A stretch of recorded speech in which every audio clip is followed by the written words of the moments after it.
Hi everyone and welcome back to my channel. Today I have got you something very exciting. Okay?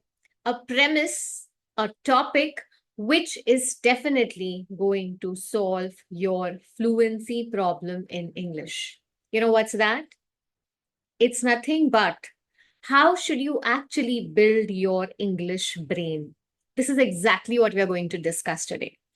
And in this video, I am going to give you some tips which will certainly help you to build your English brain on day-to-day basis.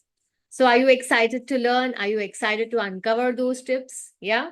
So let's get started. Firstly, why do you think we need to build English brain? Why?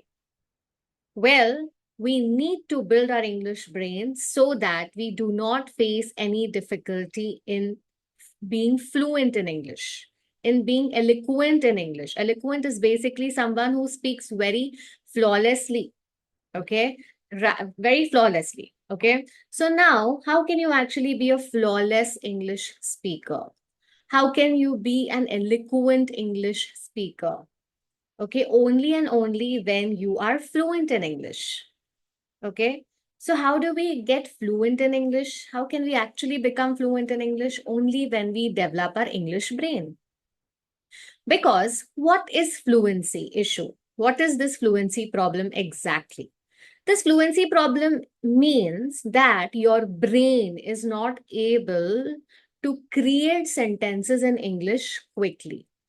Okay. So if you have to express certain situations or certain ideas in English, you feel, oh, how should I say this in English? I don't know how am I supposed to create a sentence out of this, right? So this is exactly where you face fluency problem because it's inability of your brain to create sentences quickly in English. Okay. Now, if I ask you, do you face the same problem in your native language? Do you have fluency problem in your native language as well? You will say no. Why? Because you have built that brain in your native language. Your brain is ready with that data of your native language. But when it comes to English, you haven't given that sufficient English data to your brain. And because there is no English data in your brain is not functioning quickly when it comes to creating sentences, when it comes to creating, when it comes to using certain words in English. Are you getting my point? So now the only solution to your fluency problem is start building your English brain. Now, how should you build your English brain? This is the question that you should have. Okay, well, this is exactly what I'm going to tell you. Now, building an English brain cannot happen overnight. Okay, it's a process, it happens in phases. Yeah, it will take some time, it will take some months, it will take a few months, few days, few years, depending on your pace, depending on how much you work on it. Yeah. So it is a process. You have to be patient with that process. But once you are diligent and consistent with this technique and with these tips that I give you, okay, once you do it on day-to-day basis, in 3 months, you can see the difference. You can see the improvement. I'm not saying that in next 3 months, you're going to be like a perfect speaker. Okay, it totally depends on the pace of your learning. Yeah. So let's get started. How are we actually supposed to build our English brain? So the very first tip, okay, the very first tip to build our English brain is get exposed to the standard language structure of English. Okay. Now, most of us suffer in creating sentences. Most of us, cannot express certain things and certain ideas, certain situations in English because somewhere our hold of the standard language structure is very poor. Okay. And this is what prevents us from creating flawless sentences.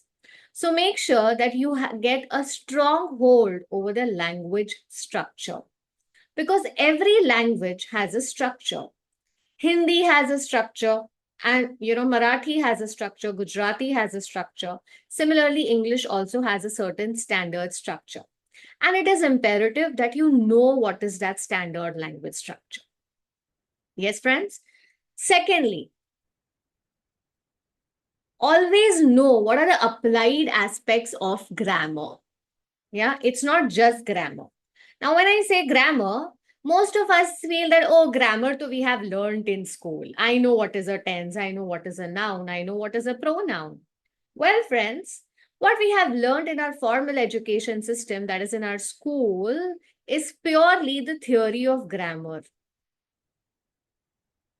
Okay. So what we know is what is a noun? What are the types of nouns?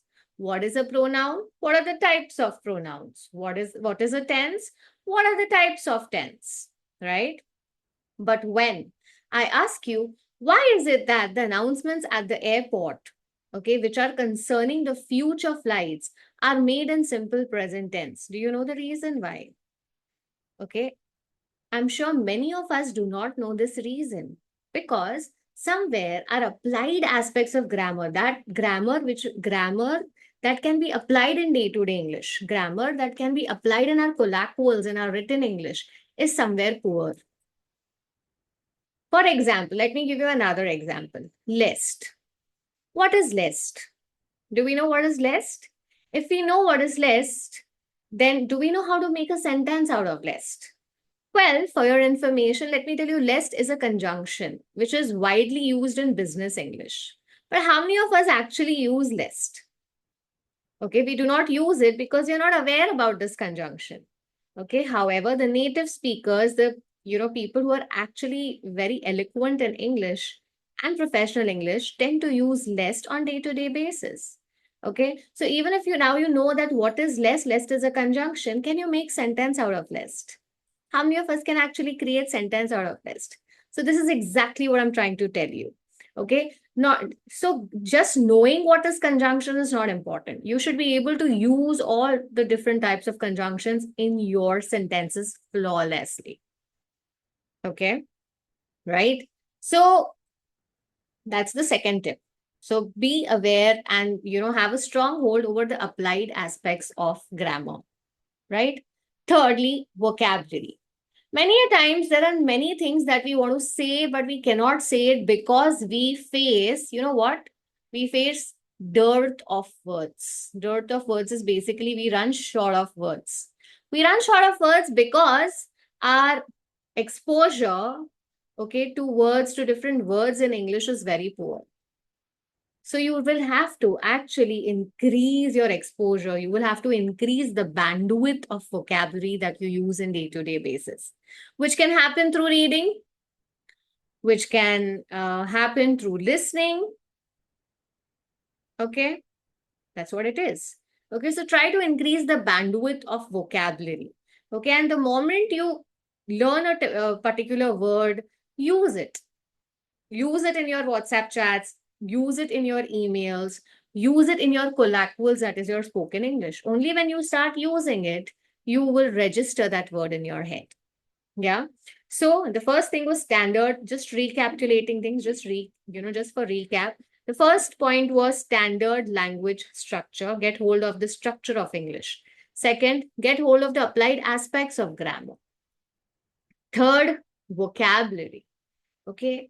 Then we have idiomatic expressions. Now, idiomatic expressions, there are plethora of idiomatic expressions in English. Yeah. So, how many of us are actually aware about idiomatic expressions? Okay, because what happens? What is the function of an idiomatic expression? Idiomatic expression can actually add, a kind of humor. Okay, a kind of humor in your day-to-day English. Yeah, it can actually express certain things and certain situations in the most, in very easy manner, in a very effortless manner. Like and it also gives a little humor element to it. So, like for example, if I have to say duck in a thunderstorm, how many of us are actually aware about this idiom? Duck in a thunderstorm. What is duck in a thunderstorm? Duck in a thunderstorm is basically a person who's too distressed, or who's very worried about something. So how will we say this? You can, by using this idiomatic expression, you can actually you can bring an ease in the situation. You can actually pacify the situation. So we can say, hey, come on. You're just looking like a duck in a thunderstorm, Okay, so stop worrying so much. Okay, everything will fall in place. That's how you use it. Okay, so you have to ask yourself, how well versed are you with different idiomatic expressions? Yeah, if not, then try to increase the bandwidth of idioms in your English. Okay, because this is all is going to help you be fluent in English. This is how is going to help you sound like a native speaker in English. Are you getting it, friends? So idiomatic expressions. Then phrasal verbs. Yeah. Now there are again English language abounds with numerous phrasal verbs, and phrasal verbs, which means the meaning of these phrasal verbs are fixed in nature. Okay, fixed in nature. Phrasal verb is basically verb plus preposition. Okay, so make sure that you know these. Now the agenda of this video is not just to make you manage with your English, but it is something to help you acquire and master your English skills. Okay, not just know English as a language, but to master English skills. But because if you want to make it big in life, okay, if you have to crack any competitive exam, if you want to get into any multinational company, if you're looking for an international assignment, overseas job, anything, the first thing that is going to happen to you is they're going to test your standard language structure of English. And when I say standard language structure, all these things that I spoke about, phrasal verbs, idioms, vocabulary, applied aspects of grammar, okay, all these things are something that they are going to test you on. So if you are someone who is just starting to learn English language, then of course this video is not for you. But if you are someone who really wants to make it big professionally, then this video is certainly for you. Okay, because when you do all this correctly, you will find that there is an ease, there is a kind of preparation that is happening for your entrance exams, for your competitive exams, for for you as you work on your overall personality when you have so much of bandwidth of idioms and phrasal verbs and vocabulary and a good hold over standard language structure. Okay, so as a professional, if you really want to grow and if you really want to be flawless and fluent in your English, then start building your English brain by using all these, by infusing all this on day-to-day basis in your daily English. Coming to phrasal verbs. Phrasal verbs is verb plus preposition. Okay, you can Google about it, you can do your research, and you can find we have plethora of numerous phrasal verbs in English. Okay, like agree with. Okay, so agree and with. Agree is a verb, to agree. Okay, with is a preposition. Abide by. Okay, so on and so forth. I can go on and on. Okay, well, there are many videos that I have uploaded on phrasal verbs. Okay, some commonly used phrasal verbs. Okay, you can have a look at it and you can make sure that you learn those phrasal verbs, use it in your language. Okay, so for vocabulary, you can follow my Instagram page. Okay, because on daily basis, I keep uploading and I keep uploading videos on new words, on new vocabulary. For phrasal verbs, you can follow my YouTube channel. Okay, if you have liked my content, make sure that you hit that like button, you hit that bell button, important, that is very important. And you keep, getting notifications about my content. Okay, because my mission is very simple. I want you to master your English skills. Okay, I want you to build your English brain so that you can really make it big in life. Okay, you can be a confident personality at the end. Yeah. So this is about it, friends. That's all in this video. I hope you know how are you supposed to build your English brain. Follow all these things. Okay, follow all these things diligently, and you can see the difference in the next 3 months. Okay, friends. So that's about it. Thank you so much. See you soon in the next video.